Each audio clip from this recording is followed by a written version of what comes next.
మనుషుల్ని చూసి వాళ్ళ పార్టీ వాళ్ళ తాలూకా చూసి మరి వాళ్ళకి ఇంపార్టెంట్ ఇస్తున్నప్పుడు మాలాంటి ప్రజలు మేము ఓట్లు వేసి గెలిపించడం ఎందుకండి జనాల్ని? మేమైతే అసలు లెక్క ప్రకారంగా అయితే ఎన్నిసార్లు అయితే ఫ్యాన్కే ఇది వైసీపీకే ఓటేసామండి గతంలోని. మాకైతే ఏ రకంగా మాకు న్యాయం జరగలేదండి. మరి మేమైతే ఏ రోజు అక్కడ ఆ ప్రభుత్వంలో బాధపడ్డట్టు ఈ ప్రభుత్వంలో మాత్రం మేము బస్కే గాని దేనికే గాని అన్నిటికీ మాకు ఉపయోగంగానే ఉంది. అమ్మా నమస్తే, మీ పేరమ్మా? నమస్తే, నా పేరు సునీత అండి. అమ్మా ఏం చేస్తారు? నేను హౌస్ వైఫ్ ఏనండి. ఏంటమ్మా ఎలా ఉంది ప్రభుత్వం పనితీరు, ఎలా ఉంది ఈ రోజున? ప్రస్తుతానికైతే మాకు ఈ ప్రభుత్వంలోనైతే బాగానే అన్నిటికీ ఉపయోగం ఉన్నాయండి.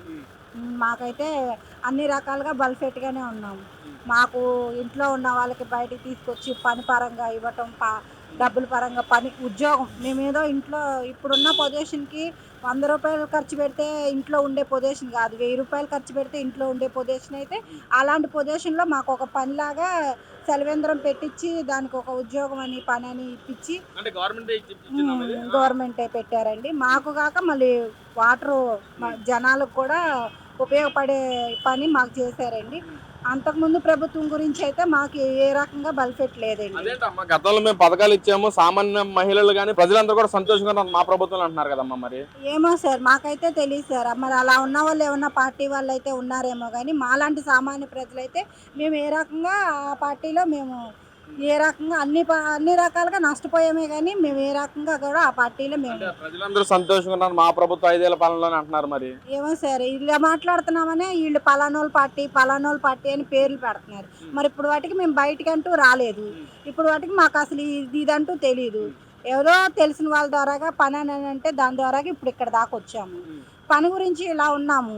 ఇప్పుడు మేము చెప్పినా కానీ వేరే రకంగా అనుకుంటారే తప్ప మమ్మల్ని పార్టీ అనే మనుషులని పేరు పెట్టేస్తున్నారు సార్. ఇంకా అది హౌస్ వైఫ్ అంటా ఉన్నారు. మరి మీలాంటి మహిళలకు కూడా ఉపయోగపడే విధంగా ఉపాధి కల్పిస్తూ సామాన్య ప్రజలకు కూడా ఇలా చలివేంద్రం ఏర్పాటు చేస్తూ వాళ్ళకు కూడా మంచిలు తాగే అవకాశం కల్పిస్తుంది. మరి ఏంటమ్మా ఏం చెప్తారు?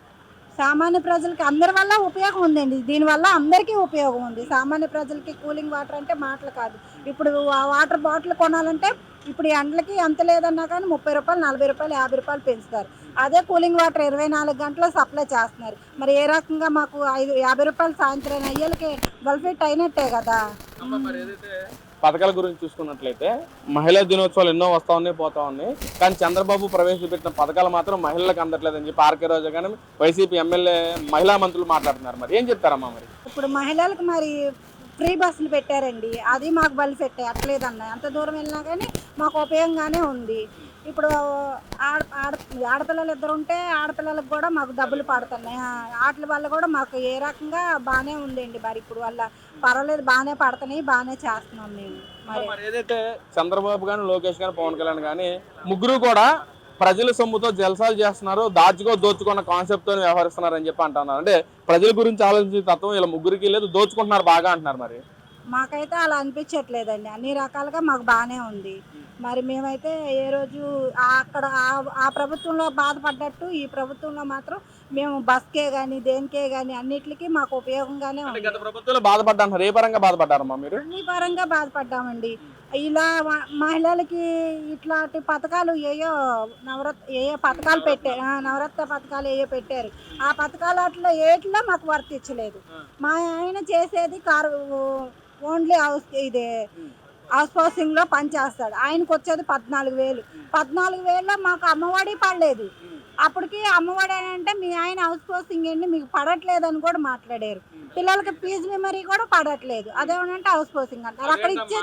అక్కడికి ఇచ్చేదేమో 12,000 శాలరీ మొత్తం కటింగ్ అవగా 12,000 వస్తాయి. 15,000 కాడ నుంచి పిఎఫ్ పిఎస్సి కట్ అవగా 12,000 వస్తాయి. దానివల్ల మాలాంటి ప్రజలు ఎలా బాగుపడతారు? ఇప్పుడు ఈ చలివేంద్రం పెట్టబట్టి మాకు ఇప్పుడు ఒక 9,000 అయినా ఇస్తున్నారు. ఏదో ఒక రకంగా మాలాంటి మధ్యతరగతి ప్రజలు బతుకుతున్నారు. మరి అప్పట్లో పథకాలు ఏమీ అందట్లేదు అంటున్నారు. కానీ గత ప్రభుత్వ పాలకులేమో సామాన్యులకి ఎలా కావాలో ఆ విధంగా మేము పథకాలు ఇచ్చామో, ప్రతి మనిషికి ప్రతి కుటుంబానికి అందించిన ప్రభుత్వం అది అంటున్నారు కదా. మరి ఫీజు మెమరీలో చాలా వాటికి చాలా మందికి పడలేదండి. మాలాంటి ఉద్యోగాలు అని పేరు పెట్టారండి హౌస్ హౌసింగ్ పనికి. అది ఏ రకంగా ఉద్యోగం అనేది మాకే అర్థం కాక మేము అడుక్కోలేక అలాగని బయటికి రాలేక ఎన్ని బాధలు పడ్డామో మాకు తెలియాలి, దేవుడు తెలియాలి. అది పిల్లలకి ఇప్పటికీ ఫీజు మెమరీ పడలేదు. ఆ ప్రభుత్వాన్ని అడిగితే ఇప్పుడు మా ఏదో ఒకటి చేస్తామమ్మా అని ఇప్పుడు వీళ్ళు కనుక మాకు ఏదో ఒకటి అవకాశం చెప్పారు. ఇస్తానన్నారు.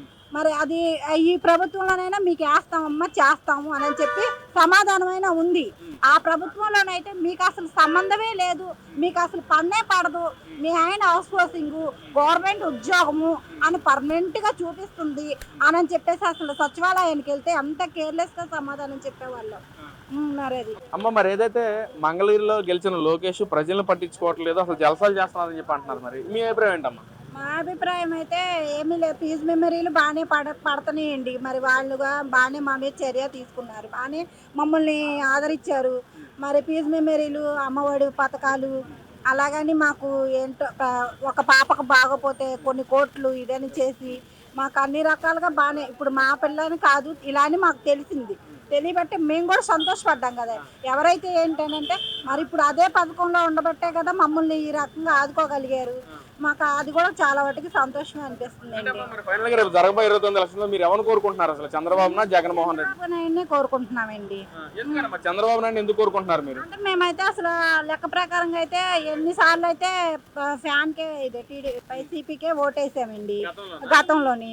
మాకైతే ఏ రకంగా మాకు న్యాయం జరగలేదండి. ఇదే ఇప్పుడు మా వారికి ఉద్యోగం గురించి ఇదని అసలు ఫీజు మెమరీ కానీ అమ్మఒడే కానీ బాబు 9th క్లాసు 10th పిల్లలు చాలా ఇబ్బంది పడి అసలు వాలంటీర్ల దగ్గర తిరిగి లాస్ట్కి స్టోర్ వ్యాన్ అయిన కూడా వాళ్ళ మనిషి పార్టీలో తిరుగుతున్నారని లైన్లో మేము ఎంతసేపు ఎండలో నుంచుంటే వ్యాన్ వస్తే ఆ లైన్ ఆపేసి ఆ మనిషి వాళ్ళ ఆవిడ వస్తే వెంటనే వేసి పంపించాడండి. అతని పేర్లు కూడా మేము చెప్పగలం. సీను అంట, వాళ్ళంట, వీళ్ళంట, పార్టీ వాళ్ళు, రాజీనగర్ ఏరియా. మరి మాకెంత బాధ అనిపించింది.